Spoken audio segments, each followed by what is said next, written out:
अलीगढ़ के roadways bus stand चौराहे पर एक ऐसी तस्वीर सामने आई जिसे देखकर हर कोई हैरान और दंग रह गया।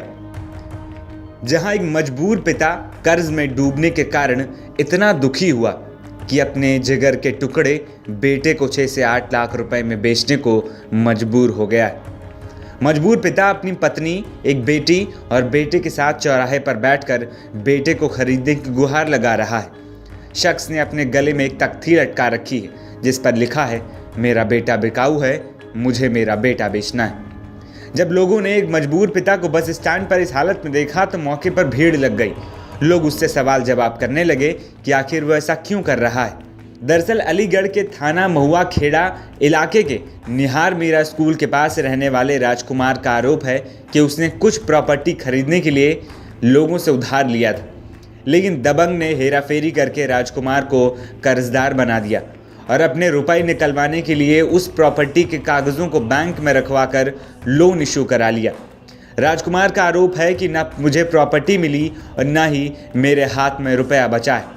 अब दबंग कर्जदार लगातार उस पर रुपए वसूलने का दबाव बना रहा है।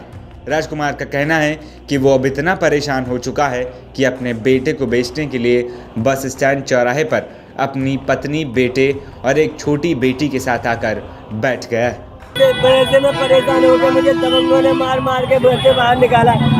मेरी टिर्री छिन ली, मजदूरी पर मैं किराए पर टिर्री चलाता था, अपने बच्चों का पेट पालना करता था। वो टिर्री छिन ली दबंगों ने, मुझसे रोज टॉर्चर करते। मैंने थोड़ा थोड़ा करके उनको देने की कोशिश करी लेकिन उन्होंने लिया नहीं। आज मुझसे 21 तारीख को 4 बजे शाम को मेरी टिर्री छीनी है और उसी तारीख में मेरी रिपोर्ट लगी भैया, वहाँ मेरी कोई सुनवाई नहीं हुई। 6 दिन से लगातार भाग रहा हूँ थाने में, महुआ के थाने में मेरी कोई रिपोर्ट नहीं, कोई सुनवाई नहीं हुई। सुनवाई नहीं हुई तो फिर क्या करना चाह रहे हैं? अब मैं करना चाह रहा हूँ सर, मैं अपने बेटे को बेचना चाह रहा हूँ। क्या करूँ, मजबूरन मुझसे अच्छा रखेगा कोई, कम से कम अपनी बेटियों का पेट पालना तो कर दूँगा।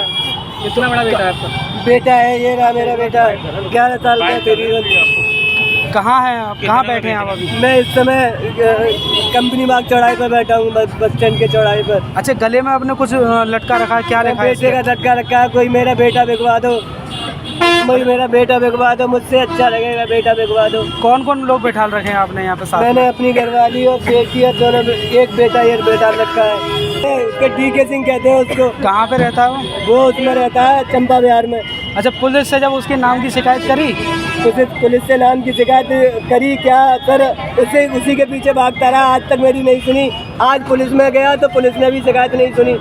मेरी टिर्री छीन ली और कर्जा है वो भी कर लिया। टिर्री चंद्रपाल ने छीनी मेरे से। तो कब तक बैठे रहोगे यहाँ? क्या करूँ सर, जब तक बैठा रहूँगा, जब तक मुझे न्याय नहीं मिलेगा, जब तक बैठा रहूँगा मैं यहीं पे। राजकुमार की पत्नी भी अपने आंसुओं को रोक नहीं पा रही।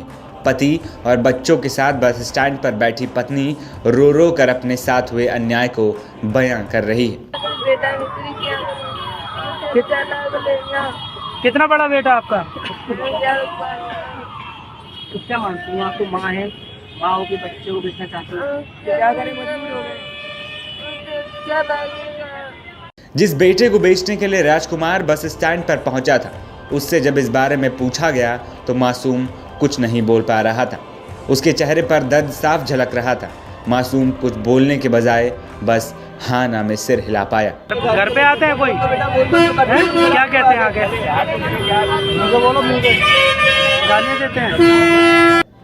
ये सब देखकर राहगीरों की मौके पर भीड़ भी जुटने लगी। इस भीड़ में मौजूद एक महिला ने राजकुमार और उसकी पत्नी, बच्चों को समझाने की कोशिश की और कहा कि बच्चे कितनी मुश्किल से मिलते हैं, अपने जिगर के टुकड़े को कोई ऐसे कैसे बेच सकता है।